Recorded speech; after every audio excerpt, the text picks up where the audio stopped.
Hello friends, ഇന്നത്തെ recipe നല്ലൊരു 4 മണി പലഹാരത്തിൻ്റെ ഇതാണ്. അപ്പോൾ നമ്മുടെ കയ്യിൽ റവയും ഉരുളക്കിഴങ്ങുണ്ടെങ്കിൽ നല്ലൊരു സ്നാക്സ് ആക്കിയിട്ട് എടുക്കാം നമുക്ക്. അപ്പോൾ അതിന് വേണ്ടിയിട്ട് ഉരുളക്കിഴങ്ങ് വേവിച്ചത്, പിന്നെ കുറച്ച് ഉള്ളി, പച്ചമുളക്, വെളുത്തുള്ളി, ഇഞ്ചി, കറിവേപ്പില, പിന്നെ നല്ല പുളിയില്ലാത്ത കട്ട തൈര്, വെള്ളം, ആവശ്യത്തിനുള്ള വെള്ളം, പിന്നെ കുറച്ച് ബേക്കിംഗ് സോഡ, കായം, ഉപ്പ്, ഇത്രയും സാധനങ്ങളാണ് നമുക്ക് വേണ്ടത്. അപ്പോൾ ഇതിന് വേണ്ടിയിട്ട് ആ റവ കുറച്ചൊന്ന് പൊടിച്ചെടുക്കണം. അപ്പോൾ ഞാൻ മിക്സിയിലിട്ട് പൊടിച്ചു കൊണ്ടുവന്നിട്ടുണ്ട്. ചെറിയൊരു തരിതരിയായിട്ട് പൊടിച്ചാൽ മതി. അതിൻ്റെ കൂടെ നമ്മൾ എടുത്തു വെച്ചിട്ടുള്ള കട്ട തൈരുണ്ടല്ലോ, അധികം പുളിയൊന്നും വേണ്ട, പുളിയില്ലാത്ത കട്ട തൈരാണ് ഞാൻ ഇതിന് ഉപയോഗിച്ചത്. അതിനകത്ത് കുറച്ച് ബേക്കിംഗ് സോഡയും പിന്നെ ആവശ്യത്തിനുള്ള ഉപ്പും കൂടി ചേർത്തിട്ട്, പിന്നെ എടുത്തു വെച്ചിട്ടുള്ള വെള്ളവും, റവയുടെ എങ്ങനെയാണോ റവ എടുത്തിട്ടുള്ളത് ആ കപ്പിന് തന്നെയാണ് ഞാൻ വെള്ളം എടുത്തിട്ടുള്ളത്. അപ്പോൾ ആ വെള്ളം കൂടി ഒഴിച്ചിട്ട് നന്നായിട്ട് അതിന് ഇളക്കി, കട്ടകളൊന്നും ഇല്ലാണ്ട് കൈ വെച്ചിട്ടോ അല്ലെങ്കിൽ സ്പൂൺ വെച്ചിട്ടോ എങ്ങനെയാണോ നിങ്ങൾക്ക് പറ്റുന്നത് അതുപോലെ നന്നായിട്ട് അതിനെ ഇളക്കി, കട്ടകളില്ലാതെ ഇളക്കി നല്ല യോജിപ്പിച്ച് കൊടുക്കണം. അപ്പോൾ തരിതരിയൊന്നും ഉണ്ടാവാൻ പാടില്ല.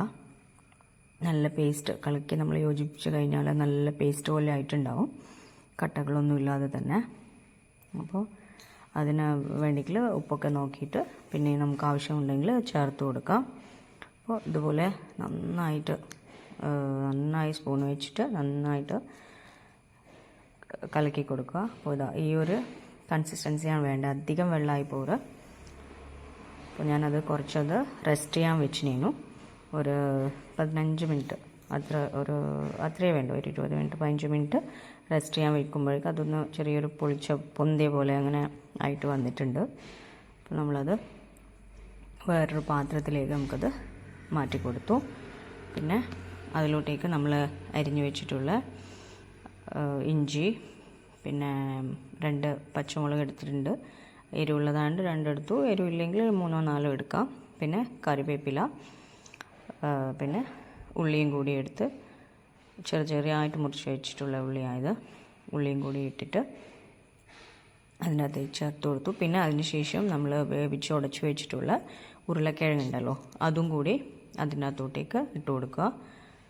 അതിനുശേഷം എല്ലാം കൂടി നന്നായിട്ട്, പിന്നെ നമ്മൾ എടുത്ത് വെച്ചിട്ടുള്ള കായ എടുത്ത് വെച്ചിട്ടുണ്ട്. അപ്പോൾ ഗ്യാസിൻ്റെ പ്രശ്നമൊക്കെ വരുന്നതാണെങ്കിൽ ഈ കായം നല്ലതാണ് ചേർക്കുന്നത്. ഉരുളക്കിഴങ്ങും റവയും എല്ലാം ഉള്ളതുകൊണ്ട് ഒരു പിഞ്ച് കായം കൂടി ചേർത്തിട്ട് എല്ലാം കൂടിയിട്ട് ഇതിനകത്തൊട്ടും വെള്ളം പിന്നെ നമ്മൾ ചേർക്കുകയേ വേണ്ട, കാരണം റവയിൽ വെള്ളവും തൈരും കൂടി ഇട്ടാണ് മിക്സ് ചെയ്തിട്ട് നമ്മൾ കലക്കി വെച്ചിന്. അത് നന്നായിട്ടത് ഇളക്കി കൊടുത്ത് നല്ലതായിട്ട് യോജിപ്പിച്ചു കൊടുക്കുക. ഈ സമയത്തും നിങ്ങൾക്ക് ഉപ്പൊക്കെ നോക്കിയിട്ട് ആവശ്യമുണ്ടെങ്കിൽ പിന്നെ നമുക്ക് ഉപ്പ് ചേർത്ത് കൊടുക്കാം ആവശ്യമാണെങ്കിൽ. അപ്പോൾ ഞാൻ നന്നായിട്ട് എല്ലാം മിക്സ് ചെയ്ത് നന്നായിട്ട് യോജിപ്പിച്ച് കൊടുത്തിട്ടുണ്ട്. അപ്പോൾ അതിന് ശേഷം നമുക്ക് എങ്ങനെയാണോ, ഏത് ഷേപ്പിലാണോ വേണ്ടത് ആ ഒരു ഷേപ്പിലാക്കിയിട്ട് നമുക്ക്, ഇപ്പം കട്ട്ലേറ്റ് പോലെ ആണെങ്കിൽ അതിൻ്റെ ഷേപ്പാക്കാം. എനിക്ക് ഏതാണോ ഷേപ്പ് ഇഷ്ടം അതുപോലെ ആക്കിയിട്ട്, ഞാനിപ്പം ഉരുളയായിട്ട് തന്നെയാണ് എടുത്തിട്ടുള്ളത്. അപ്പോൾ അങ്ങനെയെല്ലാം നമ്മൾ ഇങ്ങനെ ഉരുളയാക്കിയിട്ട് ചെയ്ത് വെക്കുക. അപ്പോൾ കട്ട്ലേറ്റ് ഷേപ്പാണെങ്കിൽ അതേ ഷേപ്പിൽ തന്നെ നമുക്കത് കിട്ടും. കാരണം നല്ല തിക്കായിട്ടുള്ള, അധികം വെള്ളമൊന്നുമില്ല. അതാ പറഞ്ഞ ആദ്യത്തെ വെള്ളവും തൈരും കൂടി മാത്രമേ വേണ്ടൂ. പിന്നെ നമ്മൾ വെള്ളം ചേർത്തിട്ടുണ്ടെങ്കിൽ ചിലപ്പോൾ അത് വെള്ളം പോലെയാവും, നമുക്കിങ്ങനെ ഉരുട്ടിയെടുക്കാനൊന്നും പറ്റൂല. അപ്പോൾ ഞാൻ ഇപ്പം ഉണ്ടാക്കിയ ആ മാവ് നല്ല കറക്റ്റായിരുന്നു.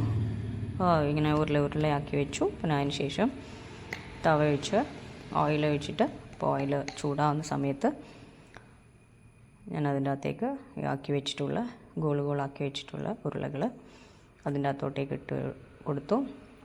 അപ്പോൾ ഇത് ഹൈ ഫ്ലെയിമിലും ആവശ്യമില്ല, അതുപോലെ ലോ ഫ്ലെയിമും ആയിപ്പോകരുത്. ലോ ഫ്ലെയിം ആകുമ്പം ചിലപ്പം നല്ലതായിട്ട് എണ്ണ പിടിച്ചു പോകും. അപ്പോൾ ഒരു മീഡിയം ഫ്ലെയിമിൽ വെച്ചിട്ട്, ഹൈ ഫ്ലെയിം ആക്കിയാൽ അതിൻ്റെ പുറം വേഗം ഇങ്ങനെ ബ്രൗൺ കളറാവും, പക്ഷേ ഉള്ളിൽ അത്ര വേവാത്ത പോലെ ഉണ്ടാവും. അതുകൊണ്ട് മീഡിയം ഫ്ലെയിമിൽ വെച്ചിട്ട് നന്നായിട്ട് അതിനെ പൊരിച്ചെടുക്കുക. ഏകദേശം ഒരു സൈഡെല്ലാം ആയി, ഞാനത് അടുത്ത സൈഡും കൂടി മറിച്ചിട്ടു. അപ്പോൾ പിന്നെ രണ്ട് സൈഡും ഏകദേശം ബ്രൗൺ കളറായി. ഇപ്പോൾ മീഡിയത്തിലാണെങ്കിൽ നമ്മൾ അധികം ചൂടും വരില്ല. അപ്പോൾ ഉള്ളൊക്കെ നന്നായിട്ട് നമുക്ക് ആവശ്യത്തിന് ഇതായിട്ടുള്ള ആ ഒരു വേവൊക്കെ കിട്ടിയിട്ടുണ്ടാവും. ഹൈ ഫ്ലെയിമിലാകുമ്പം അതിൻ്റെ പുറം മാത്രമേ ഇങ്ങനെ കരിഞ്ഞ പോലെ ആ ഒരു കളർ ഉണ്ടാവും, പക്ഷേ ഉള്ളിൽ ഇങ്ങനെ പച്ച പോലെ തന്നെ ആയിരിക്കും. അപ്പോൾ ഞാൻ ആദ്യത്തേതെല്ലാം കോരിയെടുത്തു. പിന്നെ രണ്ടാമത്തതും കൂടിയിട്ട് ഞാൻ ഇതുപോലെ തന്നെ ഗോളാക്കിയിട്ട് തന്നെ ഇട്ടിട്ടുള്ളത്. അപ്പോൾ ഇതുപോലെ ഞാനിപ്പം അത്ര ഒരു 250 ഗ്രാം എടുത്തിട്ടുണ്ടാവും റവ. അപ്പോൾ അതിനെനിക്കൊരു 10-20 20 ഉരുളകളാക്കി വെച്ചിട്ടുണ്ട് ഞാൻ ഏകദേശം. അപ്പോൾ അത്ര അളവിൽ കിട്ടിയിട്ടുണ്ട്. അപ്പോൾ നമ്മുടെ വട അടിപൊളിയായിട്ട് വന്നിട്ടുണ്ട്. അപ്പോൾ എല്ലാവരും എൻ്റെ റെസിപ്പി ഒന്ന് ചെയ്ത് നോക്കണേ. അപ്പോൾ സ്കൂളെല്ലാം വിട്ട് വരുമ്പോൾ നമുക്ക് മക്കൾക്കൊക്കെ കൊടുക്കാൻ നല്ലൊരു 4 മണി പലഹാരമാണ്. എല്ലാവരും ഒന്ന് ചെയ്ത് നോക്കണേ.